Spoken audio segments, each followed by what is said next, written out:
अब हम पढ़ेंगे सिंध पर अरबों का आक्रमण। तो सिंध पर अरबों का आक्रमण हुआ, इसका स्रोत क्या है? चचनामा। चचनामा को किसने लिखा? अज्ञात लेखक ने लिखा। किस भाषा में लिखा? अरबी भाषा में लिखा। चचनामा का फारसी में अनुवाद किसने किया? कूफी ने किया, है ना। तारीख ए हिंद का रचना किसने किया? तारीख ए सिंध का रचना किसने किया? तो तारीख ए सिंध का रचना मीर मोहम्मद मासूम ने किया। कहाँ पर किया? किसके दरबार में? तो मुगल शासक अकबर के दरबार में किया। तो ये जो सिंध पर जो आक्रमण था, इसके पहले भी जो अरब व्यापारी थे मालाबार तट पर आते रहते थे, लेकिन सिंध आक्रमण का लक्ष्य थोड़ा राजनीतिक था, ठीक है ना। अब ये बताइए कि अरबों का भारत पर पहला आक्रमण किस खलीफा के समय में हुआ? तो खलीफा उमर के समय में हुआ। कहाँ हुआ? तो बम्बई के थाना पर हुआ। कब हुआ भाई? 712 में तो सिंध पर आक्रमण हुआ था, 636 में हुआ, ठीक है। तो ये जो बम्बई के थाना पर जो 636 में आक्रमण हुआ, खलीफा उमर के समय सफल रहा कि असफल? ये असफल रहा। अब इसके आठवीं सदी के प्रथम दशक में, यानी कि 712 के पहले, किस अरब ने मकरान को जीता? तो इब्न अल हरी अल बहीत ने सिंध के मकरान को जीता, और इसी वजह से सिंध का विजय का मार्ग प्रशस्त हुआ। अब जो सिंध पर आक्रमण का तात्कालिक कारण क्या था, उसके बारे में देखेंगे। तो सिंध में इस समय ब्राह्मण वंश का शासक था। उसका संस्थापक कौन था? चाच। चाच का पुत्र कौन था? दाहिर था। तो तत्कालिक कारण क्या था? जो दाहिर था, उसके समय में क्या हुआ कि लंका से आने वाले कुछ जहाज़ों को देवल के समुद्री डाकुओं ने लूट लिया, है ना। तो इराक का जो सूबेदार था, कौन? हज्जाज, उसने दाहिर से लूट का हर्जाना मांगा, जिसे दाहिर ने अस्वीकार कर दिया। इसी वजह से हज्जाज ने एक खलीफा से अनुमति प्राप्त कर 3 सेनापतियों को भेजा। किस खलीफा से अनुमति प्राप्त कर? तो खलीफा वाहिद से अनुमति प्राप्त कर 3 सेनापति को भेजा। सबसे पहले किसे भेजा? उबैदुल्ला को, उसके बाद वरदुल को। लेकिन ये दोनों आक्रमण सफल रहे कि असफल? असफल रहे। अंततः हज्जाज ने मोहम्मद बिन कासिम को सिंध विजय के लिए भेजा। मोहम्मद बिन कासिम उस समय कितने साल का था? 17 साल का था। जो कासिम था, किस मार्ग से भारत पर आक्रमण किया? मकरान मार्ग से भारत पर आक्रमण किया। कासिम के सेना में घोड़ा था, ऊँट था, और एक पत्थर फेंकने वाला भी था। उसको क्या कहते थे?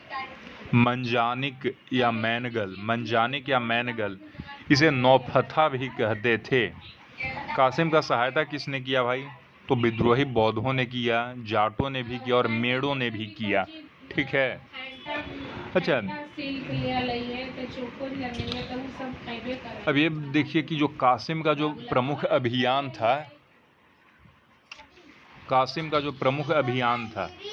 सर्वप्रथम कासिम ने जजिया कहाँ पर लगाया? तो देवल या दाभोल में लगाया, ठीक है। देवल के बाद कासिम ने कहाँ पर सफल आक्रमण किया? तो निशेष पर किया, निशेषी पर किया। निशेषी 3 चीज का नाम है, निरून, सेहवान और शीशम। इन तीनों जगहों में से एक जगह का जो शासक था वो दाहिर का चचेरा भाई था। कौन सा जगह था? तो सेहवान का जो शासक था वो दाहिर का चचेरा भाई था। दाहिर का चचेरा भाई का क्या नाम था? बजहरा था। अच्छा, दाहिर कहाँ के आक्रमण में लड़ाई करते हुए मारा गया? तो कासिम ने जब राबर पर आक्रमण किया, शीशम जीतने के बाद कासिम ने राबर पर आक्रमण किया। राबर की लड़ाई में ही दाहिर मारा गया। अच्छा, तो दाहिर के बाद मोर्चा किसने संभाला भाई? तो दाहिर के मृत्यु के बाद मोर्चा संभाला उसकी पत्नी ने। पत्नी का क्या नाम था? रानी बाई। लेकिन रानी बाई जब देखी कि अब हार गए, तो उसने क्या किया? उसने जौहर कर लिया। अब इसके बाद राबर के बाद कहाँ पर युद्ध हुआ? ब्राह्मणवाद पर। तो ब्राह्मणवाद में कौन मोर्चा संभाला इधर से भाई? तो दाहिर का पुत्र जयसिंह। दाहिर का पुत्र जयसिंह। तो दाहिर का पुत्र जयसिंह हारा की जीता। अब हारा जीता का तो यहाँ पे नहीं दिया, लेकिन इतना है कि उसने इस्लाम ग्रहण कर लिया। ब्राह्मणवाद में दाहिर का पुत्र जयसिंह ने इस्लाम ग्रहण कर लिया। इसके बाद कहाँ पर ये हुआ, तो अलोर में ब्राह्मणवाद के दाहिर की राजधानी अलोर को जीता गया।